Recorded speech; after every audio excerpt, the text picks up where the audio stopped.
అయితే ఇంకొక మీరు కూడా చూసుంటారు ఆ వీడియో. ఇతను తాగి మాట్లాడతాడు ఇష్టం వచ్చినట్టు. నైట్ గానే పెగ్గేసుకొని ఇష్టం వచ్చినట్టు ఎవరన్నా తిట్టినా తాగి ఎవరన్నా తిట్టినా లేకపోతే ఎవరన్నా కొట్టినా తాగి వీడియోలు చేస్తారా? చేస్తారా? 2-3 చేస్తా. ముందు చేస్తుండే కూడా. అంటే ఏందన్నా నేను కష్టపడ్డ పైసలతోని నేను 2 పెగ్గులు వేసి అనుకుంటా. దానికి సంబంధం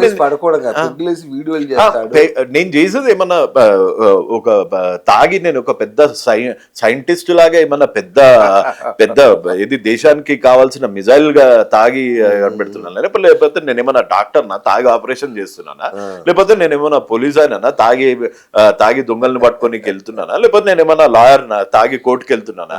నేనేంది ఆమెను ఐటీ గై. నేను రాత్రి పూట తాగుతా బరాబర్ 2 పెగ్గులో 3 పెగ్గులో తాగుతా. తాగిన తర్వాత నాకు మైండ్ లోకి వచ్చింది ఏంది ఇట్లా చెప్తా. ఎప్పుడన్నా ఇట్లానే చెప్తాను, ఇట్లా ఇప్పుడు ఎట్లన్నా చేసినానా, ఇట్లా చేయలే. 2-3 పెగ్గులకి కింద పడిపోయేంత అవుట్ అయితే నేను గాను. నేను ఫుల్ కాన్షియస్ లోనే ఉంటా. అండ్ తాగేది ఏం చీప్ లిక్కర్ తాగుతలేను, లేకపోతే మీరు అందరు కూడా తాగుండ్రని చెప్తలేను. నేను నా దోస్తులకు గాని ఎవ్వనికి గాని నేను మీరు ఎవరినన్నా చూసుకోండి, ఏ తాగుబోతు అని దోస్తులకు కానీ ఎవరికి కానీ తాగుడు అలవాటు చేయడు. ఎందుకంటే నేను అంతే. సో ఇందులో తప్పే ఉందన్న. సో దానికోసం మీరు ఎవరు తాగుడు అలవాటు? నేను అబద్ధం చెప్పినానా, నేను ఎప్పుడన్నా దాచుకొని తాగినానా, లేకపోతే దాచుకొని తాగినానా, లేకపోతే చిన్నపిల్లల ముందు తాగినానా, లేకపోతే చిన్నపిల్లల్ని తాగుమని చెప్పినానా? ఇది కదన్న తప్పు. సో మొత్తానికి ఇవి యాక్చువల్ ఇంతే మీ మీద ఉన్న ఆరోపణలు కూడా అదే వీడు తాగుతాడు తింటాడు రేపొద్దున నాన్ వెజ్ తింటాడు అంటారేమో. అంటే నేను తినద్దా, లేకపోతే నేను తినద్దా, తాగద్దా, దావత్కి వెళ్ళొద్దా, లేకపోతే ఎవడన్నా తాగిపిస్తా అంటే తాగద్దా, లేకపోతే నేను తాగిపించద్దా? అందులో పెద్ద గ్రావిటీ లేదు. ప్లస్ ఇంకోటి ఏంటి అంటే నేను నా 16 ఏళ్ళ బ్యాంక్ స్టేట్మెంట్ నేను చూపిస్తా. నేనేమి చిన్న లవడా అని కాదు, నేను బచా అని కాదు. సో నేను మీకు 1 year 2 years కూడా కాదు, 2004 నుంచి నా స్టేట్మెంట్ చూపెడతా అంటున్నా. ఆల్మోస్ట్ 20 years స్టేట్మెంట్ చూపెడతా అన్న.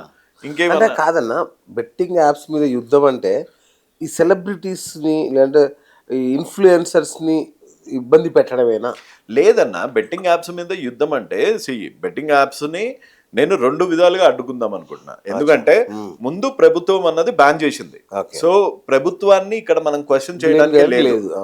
ఏది ఏపీ ప్రభుత్వాన్ని బ్లేమ్ చేయడానికి లేదు, తెలంగాణ ప్రభుత్వాన్ని మనము బెట్టింగ్ యాప్స్ ని అలౌ చేస్తున్నారు అని వాళ్ళు చేయాల్సింది. వాళ్ళు జిఎస్టీ వదులుకొని మరి బ్యాన్ చేశారు 2 గవర్నమెంట్స్. సో మనది ఇప్పుడు ఏంది రెస్పాన్సిబిలిటీ, ఈ బెట్టింగ్ యాప్స్ ఇక్కడ పని చేయకుండా ఉండేటట్టు చేయాలి. సో ఒకటి ఎట్లొస్తున్నాయి ఇవన్నీ లీగల్ బెట్టింగ్ యాప్స్ కాదు, ఇల్లీగల్ బెట్టింగ్ యాప్స్ కాబట్టి ఇక్కడ ఓపెన్ అవుతున్నాయి. ఈ ఇల్లీగల్ బెట్టింగ్ యాప్స్ గురించి జనాలకు ఎట్లా తెలుస్తుంది? ఇట్లాంటి వాళ్ళు చేసే వీడియోల ద్వారా, రైట్. సో అందుకే వాళ్ళ మీద పోరాడుతున్నారు. నాకు వాళ్ళ మీద కూడా ఏం పర్సనల్ గ్రడ్జ్ లేదు. వాళ్ళు ఆపేస్తే నేను ఆపేస్తా. అండ్ ప్రతి ఒక్కళ్ళ మీద చేస్తున్నా.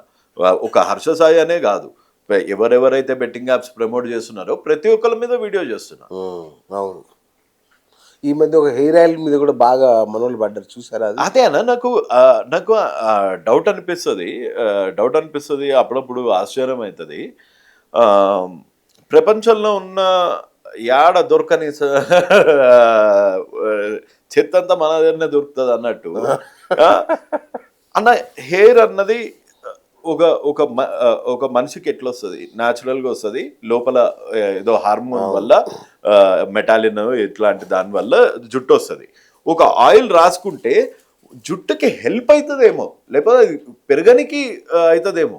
ఈడీడికి జుట్టు వచ్చేటట్టు వాళ్ళందరినీ పెట్టి పక్షిరాజుపుర అంట, ఈ పుర అంట, 3 నెలలు వాడంగానే ఇంత జుట్టు వచ్చేస్తుంది అంట. యాడ్స్ ఏందన్న, మొత్తం మన ఇన్ఫ్లుయెన్సర్స్ అక్కడికే అంత ఫ్రాడ్ అన్న. నేను ఆ ఆయిల్ 3 నెలలు వాడడం కాదు, కావాలంటే డైలీ 2 స్పూన్లు తాగమంటారా, 3 స్పూన్లు తాగమంటారా, తాగుతా కూడా. ఒక ఇంచు హెయిర్ కూడా కొత్తది రాదు. అదంతా బక్వాస్ ప్రోడక్ట్లు. మామూలు పారాషూట్ ఆయిల్, ఈ ఆయిల్ ఎంత ఉంటుంది అన్న, 160 రూపాయలకి ఇంత పెద్ద బాటిల్ వస్తుంది. ఇది ఎంత 1000 రూపాయలు అంట ఇంత బాటిల్. మళ్ళా ఇది అంతా ఏంటంటే పబ్లిక్ కి చూనా ఒక్కొక్కడు ఒక్కొక్క స్టైల్ వేస్తారన్న. ఈ సెలబ్రిటీస్ అందరు చూనా వేసే బిజినెస్ లో ఇది ఒకటి ఉంటది, డైట్ ప్రోగ్రామ్ అని ఉంటది, జ్యోతిష్యం అని ఒకటి ఉంటది. ఇక ఏడ లేని చెత్త అంతా మన దగ్గరనే ఉంది. మన తెలుగు సోషల్ మీడియాలో ఉన్నంత చెత్త అయితే ఇంకా వేరేది లేదన్న, వేరేది లేదు. మొత్తం బెట్టింగ్ యాప్స్, ఇట్లాంటి పనికిరాని ప్రోడక్ట్లు చారానా ప్రోడక్ట్ ని ₹2 అమ్ముడే మనోళ్ళు చేసే ప్రమోషన్స్. నువ్వు బతకనికి ఏదన్నా చేసుకో భయ్, ఇది టైం పాస్ లాగా చేసుకో, 2-3 ప్రమోషన్లు చేసుకో. ఈడ ఇడ్లీ బాగుంటది అని చెప్పు, ఈడ సాంబార్ బాగుంటది అని చెప్పు, ఈడ బిర్యానీ బాగుంటది అని చెప్పు. ఈ ఆయిల్ వాడితే జుట్టు వస్తుంది, ఇది వేస్తే షుగర్ పోతుంది, ఈ షుగర్ పోతుంది, పిల్లలు పుట్టకపోతే ఆడ సరోగసి చేయించుకో. ఏందన్నా ఇదంతా? వేణుస్వామి ఇష్యూ ఇప్పుడు 2 రాష్ట్రాలని కుదిపేస్తున్న ఇష్యూ వేణుస్వామిది. ఏంటి మీ ఉద్దేశం ఏంటి? నాకు తెలిసి వాళ్ళు మన ఆత్మహత్య చేసుకుంటామని కూడా అంటున్నారు వాళ్ళు. అదే నాకు తెలిసి మనం చెప్పినదన్న, మన దగ్గర కొంచెం మీడియా కూడా ఒసామా బిన్ లాడెన్ ఐడియా ఉన్నాడు అన్న. ఒసామా బిన్ లాడెన్ గురించి, సద్దాం హుసేన్ గురించి కూడా ఇన్ని డిబేట్లు ఎవరు పెట్టలే. ఇది అరే ఏమైంది, లాడెన్ దొరకడా, లేకపోతే లాడెన్ ని అలా లైవ్ గా పట్టుకుర్రా, లేకపోతే కాల్చేసిర్రా సముద్రం లేచిర్రా, అసలు లాడెన్ ఎందుకు టెర్రరిజం స్టార్ట్ చేసిండు, లేకపోతే సద్దాం హుసేన్, వీరప్పన్, దావుద్ ఇబ్రాహిం గురించి కూడా వీళ్ళందరికన్నా డేంజరస్ అయిపోయింది all of a sudden Venu Swamy. అరే ఇప్పుడు నేను వేణుస్వామి ఫ్యాన్ కాదు, నేను వేణుస్వామి మంచోడు, పురుషోత్తముడు అని కూడా అంటలే. ఇప్పుడు కమెడియన్ అన్న, ఇప్పుడు నేనైతే జాతకాలని నమ్మా, నాకు నీ గురించి తెలియదు అన్న, నా మీద నమ్ముతాడు, నమ్మలో లేడు.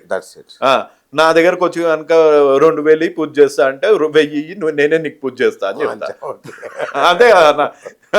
ఇప్పుడు వేణుస్వామి వల్ల బాధపడ్డోళ్ళు ఎవరెవరు ఉంటారు?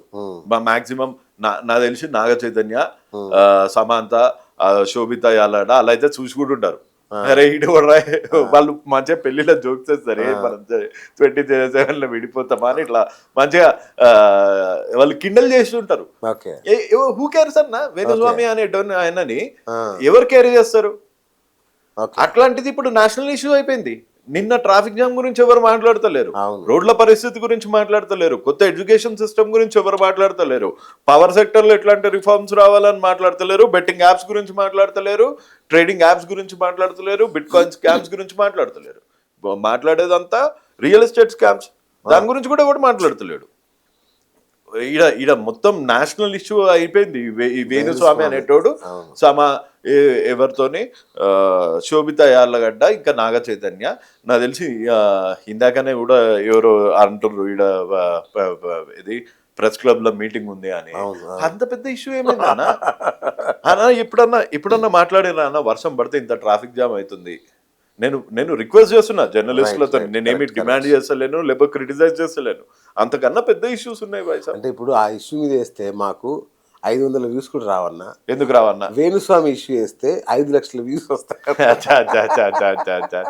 అంటే అది అన్న టీఆర్పీ జనాలకు అంత ఇంట్రెస్ట్ ఉంది, టీఆర్పీ గానీ వ్యూస్ గానీ జనాలకి లేదన్న, అది బలవంతంగా రుద్దుతున్నారు అంతే అన్న. జనాలకు నిజంగా ఒక స్కూల్ దాని గురించి మాట్లాడి, లేకపోతే గవర్నమెంట్ స్కూల్స్ ఉన్న దుస్థితిలో మాట్లాడి, లేకపోతే మన సిలబస్లు ఉన్నది